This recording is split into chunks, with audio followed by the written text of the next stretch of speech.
Grove was really Zephaniah's first plantation here. That was his primary plantation, and it's located in the Orange Park area of Jacksonville today. Kingsley Avenue that runs right to the St. Johns River. Okay, well, right on that point is where Royal Grove was. Nothing exists of it anymore. It's all gone. But that plantation is sort of the foundation of Anna's story in a lot of ways, right? That's where when he brought her here.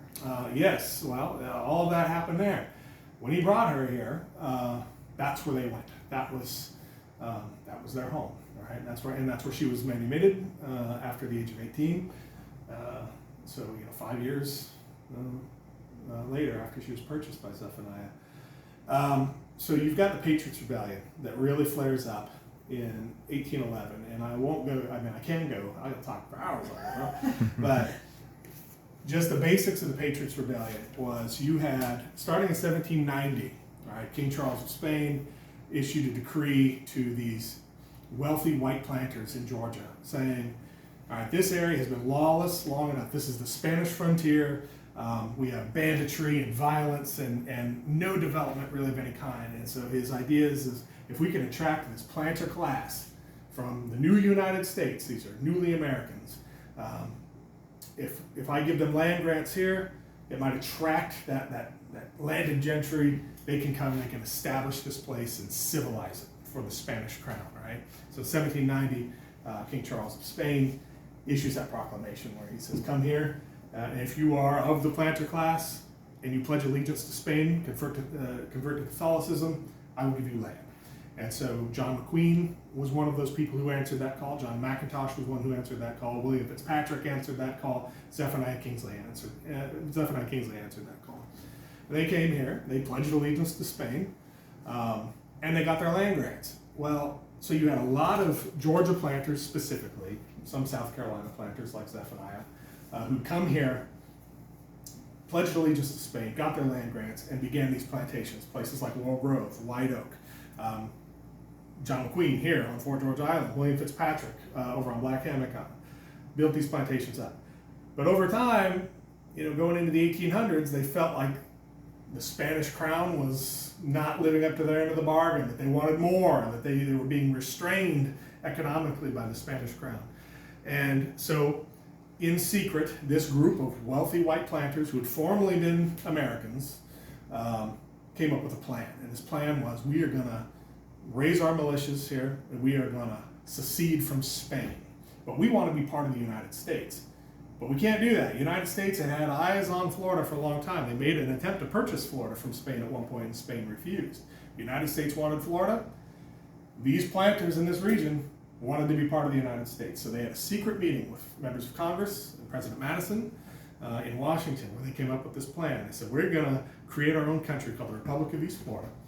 We have our own flag and everything, and we are going to secede from Spain. And what will happen then is we will declare war on Spain. We will raid Spanish shipping up and down Sisters Creek from Amelia to St. Augustine. We are eventually going to capture St. Augustine. But the way this was planned to work was the United States couldn't have this rebellion on its southern border, right? So what they would do is the rebels would attack and control a Spanish stronghold somewhere around here, whether that's a farm or a blockhouse of some sort, and they would raise the Patriots flag, Republic of East Florida. Then the American army would come in behind them the next day. They would lower the flag, they'd surrender to the Americans, and they would raise the American flag. So America, the United States, is not seizing land from Spain. The United States is seizing land from the Republic of East Florida. And it was working pretty well. And John McIntosh was one of the ringleaders of this Patriots Rebellion. And as time goes on, the Patriots are making their way to Fort Mose. They lay siege to Fort Mose. They're on the doorstep of St. Augustine. Really, it's working. This whole thing is working. But then the War of 1812, as we know, it breaks out between the United States and Great Britain.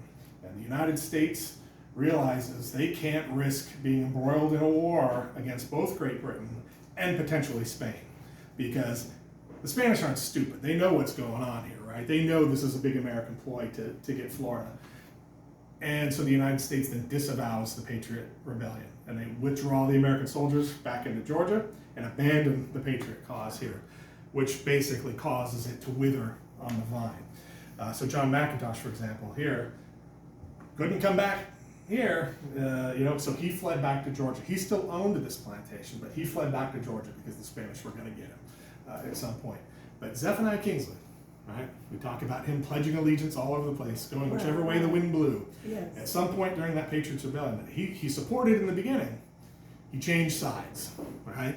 And he began to support the Spanish again. I think when he saw which way the wind was blowing, so to speak, he changed.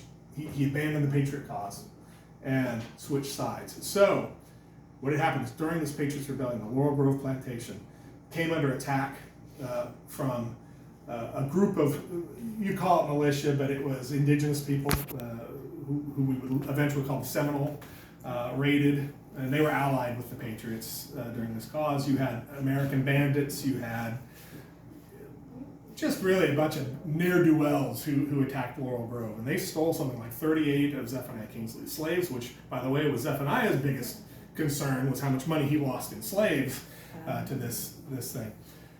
But what happened with regards to Anna was plantation is basically under attack. They've been the victim of theft and vandalism. And the plantation itself was a pretty strong place. They had a couple of cannon there. It commanded an overlook of the St. Johns River that was a real strong strategic point. Well, it was in danger of falling to the Patriots, to this group. So Anna, remember, having changed sides back to the Spanish, knew this was coming and destroyed the plantation herself. She burned it down to keep it from falling in the hands of the Patriots. She rowed out with some of her enslaved people to the middle of the St. Johns, where a Spanish gunboat found her. They didn't believe her at first. They thought she was one of the enemy, but she convinced them, hey, I just did this for Spain, right, to keep this from falling into Patriot hands. And eventually they believed her, and she was given her own land grant in Mandarin, and she purchased her own slaves at that point. And so she had land of her own. She was now part of the planter class herself. As a free black woman, she could do that under Spanish law. She was part of the planter class now. And that is really the beginning of the lore of Anna, of Anta. She did that on her own, and that tells you about her savvy, her strength of will, her character. Mm-hmm. She saw an opportunity and she took it, and she seized on it at the risk of her life, and it worked out for her. And then, so after that, obviously John McQueen couldn't come back here, so he leased this property, and Kingsley needed a new plantation because Laurel Grove was gone now. So McIntosh leased this site to Zephaniah Kingsley in 1814, after it had basically sat abandoned for about 2 years, and then sold it outright to Zephaniah in 1817. And that's how the Kingsleys came here. And so Anna and Zephaniah came from Laurel Grove to this site here. But he also owned a plantation at White Oak on the St. Mary's River. He owned a rice plantation up there that is now, I don't know if you are familiar with the White Oak Zoo up there, the big animal. It's not open to the public, but they raise, Google it, it's an amazing site. That is on the site of the rice plantation, and there are still tabby structures up there. And I didn't know about the Mandarin. Yeah, and so Anna owned a little bit of land in Mandarin, and she became a landowner in her own right with that land grant, and that was as a reward for burning down. But there's nothing still marked right there. Okay. No. So basically, right around Mandarin Point, where the I'm trying to think, like Mandarin Road. There's a park, city park there. I think it's Mandarin Park. I think is what it is. It's in that area. So she was always near where the river. Yeah, the river was crossing. Everything. The river. Yeah. There were no roads. There were no highways. Okay, right. The river meant everything. So all of these plantations are all built around the river in one way, shape, or form. Okay. And so that is like the start of Anna's lore. Is what she did at Laurel Grove. And she was not very old at that point. of her life Yeah, either. it's just amazing. And then, so Anna then, came here, and we've discussed sort of what Anna did here as one of the managers of this plantation while Zephaniah was gone, and the things that Right. happened with her life. Ended up back in Haiti after 1835, but then came back. And I think the real remarkable thing, this speaks to Anna's strength of will and character, is so when Zephaniah died, he left his estate to Anna and the children. Right? Under American law, he couldn't do that. Okay. But under, in Haiti, he could. Well, Zephaniah's white family then contested that will and took it to court. And Anna came back here to fight for her inheritance and her children's inheritance. Sisters, right? It was Zephaniah's sister-in-law. And, Sister-in-law. Yeah, it was his white family. Okay. Said, okay, yes. under American law, they can't inherit it, right? Because she's black and the kids are half black. They can't inherit, is what the white family was claiming. Okay. But Anna came back here. And, you think about that. This was an era in the 1840s into the 1850s where she could have been re-enslaved on sight by coming back here simply because she was black. But she chose to come back here and Strong fight for in it. so many ways. So she came back here, went to court, and she won.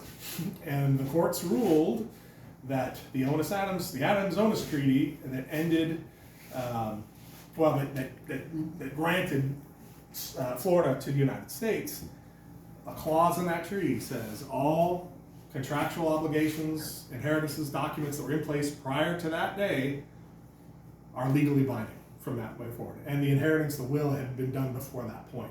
So the district courts, the U.S. district courts here in Jacksonville, ruled in Anna's favor, and she was able to inherit. But you think of the risk that she took to do that alone, and then she stayed here.